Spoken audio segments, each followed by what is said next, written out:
Welcome to day 106 of our one-year Bible reading plan. Today we'll read 1 Kings chapters 19 through 20. Before you begin, remember that it helps to establish a daily reading time. Begin with a short prayer, asking the Holy Spirit for wisdom and understanding. Always read for understanding and to hear from God, not just to finish today's reading. Please like, subscribe, and share this video to bless someone else. Now let's begin. 1 Kings chapter 19. Verse 1. Now Ahab told Jezebel everything Elijah had done and how he had killed all the prophets with the sword. So Jezebel sent a messenger to Elijah to say, "May the gods deal with me, be it ever so severely, if by this time tomorrow I do not make your life like that of one of them." Elijah was afraid and ran for his life. When he came to Beersheba in Judah, he left his servant there, while he himself went a day's journey into the wilderness. He came to a broom bush, sat down under it, and prayed that he might die. "I have had enough, Lord," he said. "Take my life. I'm no better than my ancestors." Then he lay down under the bush and fell asleep.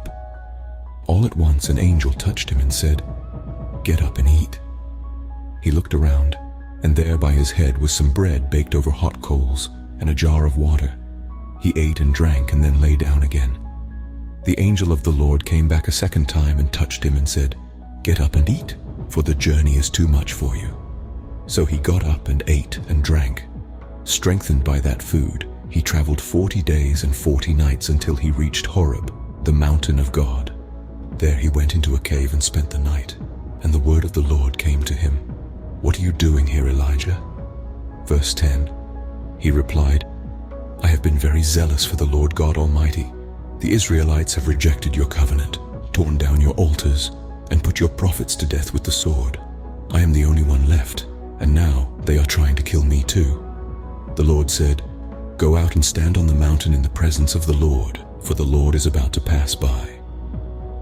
Then a great and powerful wind tore the mountains apart and shattered the rocks before the Lord, but the Lord was not in the wind. After the wind there was an earthquake, but the Lord was not in the earthquake. After the earthquake came a fire, but the Lord was not in the fire. And after the fire came a gentle whisper. When Elijah heard it, he pulled his cloak over his face and went out and stood at the mouth of the cave. Then a voice said to him, "What are you doing here, Elijah?"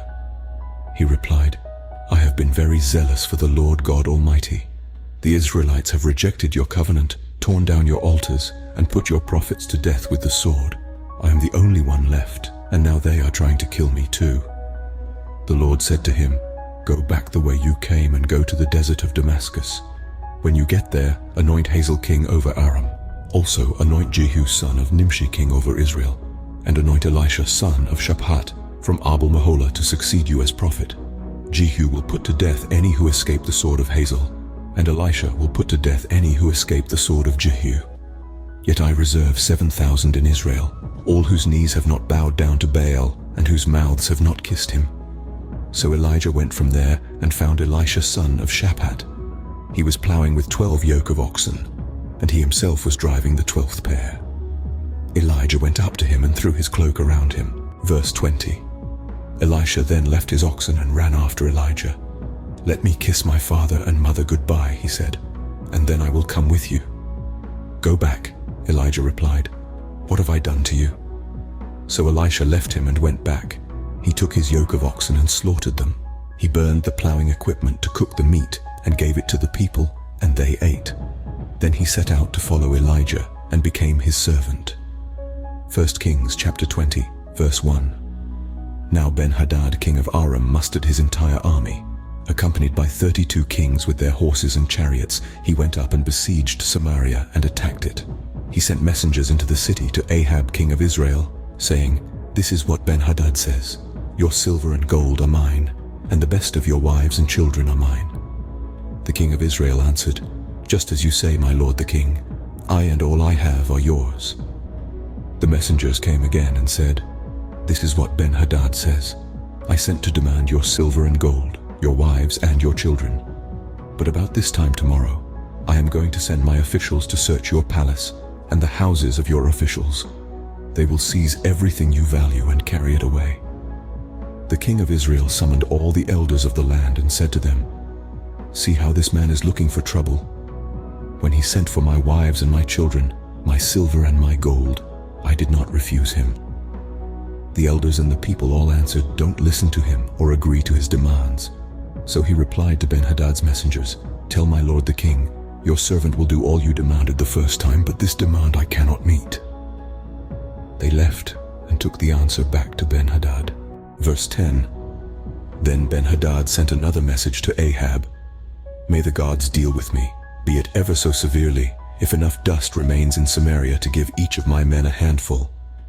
The king of Israel answered, "Tell him, one who puts on his armor should not boast like one who takes it off."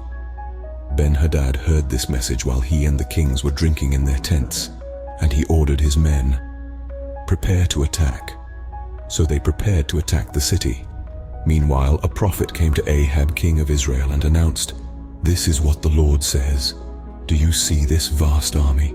I will give it into your hand today, and then you will know that I am the Lord." "But who will do this?" asked Ahab. The prophet replied, "This is what the Lord says. The junior officers under the provincial commanders will do it." "And who will start the battle?" he asked. The prophet answered, "You will." So Ahab summoned the 232 junior officers under the provincial commanders. Then he assembled the rest of the Israelites, 7,000 in all. They set out at noon, while Ben-Hadad and the 32 kings allied with him were in their tents getting drunk. The junior officers under the provincial commanders went out first. Now Ben-Hadad had dispatched scouts who reported, "Men are advancing from Samaria." He said, "If they have come out for peace, take them alive. If they have come out for war, take them alive." The junior officers under the provincial commanders marched out of the city with the army behind them. Verse 20. And each one struck down his opponent. At that, the Arameans fled, with the Israelites in pursuit. But Ben-Hadad, king of Aram, escaped on horseback with some of his horsemen. The king of Israel advanced and overpowered the horses and chariots, and inflicted heavy losses on the Arameans.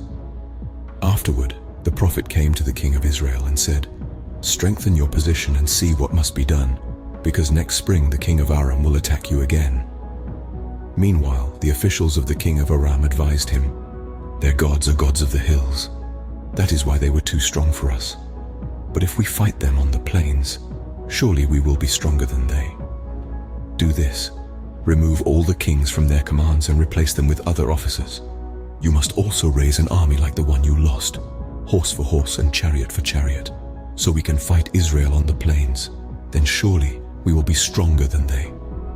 He agreed with them and acted accordingly. The next spring, Ben-Hadad mustered the Arameans and went up to Aphek to fight against Israel. When the Israelites were also mustered and given provisions, they marched out to meet them. The Israelites camped opposite them like two small flocks of goats, while the Arameans covered the countryside. The man of God came up and told the king of Israel, "This is what the Lord says, because the Arameans think the Lord is a God of the hills and not a God of the valleys. I will deliver this vast army into your hands, and you will know that I am the Lord." For 7 days they camped opposite each other, and on the 7th day the battle was joined. The Israelites inflicted 100,000 casualties on the Aramean foot soldiers in one day. Verse 30. The rest of them escaped to the city of Aphek, where the wall collapsed on 27,000 of them. And Ben-Hadad fled to the city and hid in an inner room. His officials said to him, "Look, we have heard that the kings of Israel are merciful. Let us go to the king of Israel with sackcloth around our waists and ropes around our heads. Perhaps he will spare your life." Wearing sackcloth around their waists and ropes around their heads, they went to the king of Israel and said, "Your servant Ben-Hadad says, 'Please let me live.'" The king answered, "Is he still alive? He is my brother." The men took this as a good sign and were quick to pick up his word. "Yes, your brother Ben-Hadad," they said. "Go and get him," the king said. When Ben-Hadad came out, Ahab had him come up into his chariot. "I will return the cities my father took from your father," Ben-Hadad offered. "You may set up your own market areas in Damascus, as my father did in Samaria." Ahab said, On the basis of a treaty, I will set you free." So he made a treaty with him and let him go. By the word of the Lord, one of the company of the prophets said to his companion, "Strike me with your weapon," but he refused. So the prophet said, "Because you have not obeyed the Lord, as soon as you leave me, a lion will kill you." And after the man went away, a lion found him and killed him. The prophet found another man and said, "Strike me, please." So the man struck him and wounded him. Then the prophet went and stood by the road waiting for the king. He disguised himself with his headband down over his eyes. As the king passed by, the prophet called out to him, "Your servant went into the thick of the battle, and someone came to me with a captive and said, 'Guard this man. If he is missing, it will be your life for his life, or you must pay a talent of silver.'" Verse 40. While your servant was busy here and there, the man disappeared. "That is your sentence," the king of Israel said. "You have pronounced it yourself." Then the prophet quickly removed the headband from his eyes, and the king of Israel recognized him as one of the prophets. He said to the king, "This is what the Lord says. You have set free a man I had determined should die. Therefore it is your life for his life, your people for his people." Sullen and angry, the king of Israel went to his palace in Samaria. This concludes 1 Kings chapters 19 through 20 for day 106. We hope you are enjoying these daily videos. Remember to check the description box for links and resources. Thank you for watching. Please like, share, and subscribe. Your support helps spread God's word to reach more people on YouTube.